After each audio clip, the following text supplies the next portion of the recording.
നിയമസഭയിൽ CPM ഒരംഗം പോലുമില്ലാത്ത ദുരവസ്ഥ ഉണ്ടാകില്ലെന്ന് ബംഗാൾ ഇടതുമുന്നണി കൺവീനർ ബിമൻ ബോസ്. രാഷ്ട്രീയത്തിൽ മതം കലർത്തി മലിനീകരണം നടത്തിയ കാലം ഇതിനു മുമ്പുണ്ടായിട്ടില്ല. BJPയും TMCയും ജനങ്ങളുടെ ജീവൽ പ്രശ്നങ്ങൾ ചർച്ച ചെയ്യുന്നില്ലെന്നും ബിമൻ ബോസ് മീഡിയ വണ്ണിനോട് പറഞ്ഞു. വ്യക്തി അധിക്ഷേപത്തിലാണ് പ്രധാനമന്ത്രിക്കും മുഖ്യമന്ത്രിക്കും ശ്രദ്ധ. മോദി മമതയെ പരിഹസിക്കുന്ന രീതിയിൽ ദീദി എന്ന് വിളിക്കുമ്പോൾ അമിത്ഷായെ തടിയനെന്നാണ് മമതയുടെ മറുവിളി.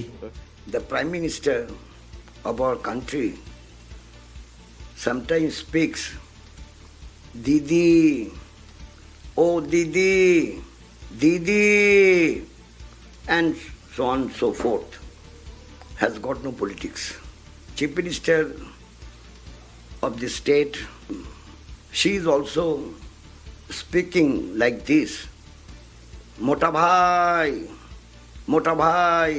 means fatty person. So I don't find. Voting ശതമാനം ഉയരുന്നത് നല്ലതാണ്. പക്ഷേ വോട്ട് ചെയ്തില്ലെങ്കിൽ പൗരത്വം നഷ്ടമാകും എന്ന് പേടിപ്പിച്ചല്ല ഇത് ചെയ്യേണ്ടത്. ഇടതുപക്ഷത്തിന് കഴിഞ്ഞ തവണ നേരിട്ടതുപോലെ തിരിച്ചടി ഇത്തവണ ഉണ്ടാവില്ല.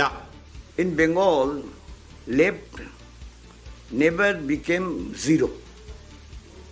I can assure the people of our country that these will not be repeated. കേരളവുമായുള്ള ബന്ധവും ബിമൻ ബോസ് ഓർത്തെടുത്തു. 1970 തിരുവനന്തപുരത്ത് നടന്ന ആദ്യ SFI സമ്മേളനത്തിൽ ജനറൽ സെക്രട്ടറിയായി ബിമനെയാണ് തെരഞ്ഞെടുത്തത്. I became General Secretary of Student Federation of India from Kerala, from Trivandrum. സമ്പന്നതയിൽ നിന്നും ഇറങ്ങി വന്ന് പാവങ്ങൾക്ക് വേണ്ടി ജീവിച്ച EMS നമ്പൂതിരിപ്പാടിനോടുള്ള ആദരവ് ഇന്നും വാക്കുകളിൽ നിറയുന്നു. Red salute to Comrade EMS Namboodiripad. SFI 55 വർഷം പൂർത്തിയാക്കിയപ്പോൾ അന്നത്തെ 29കാരന് ഇന്ന് 87.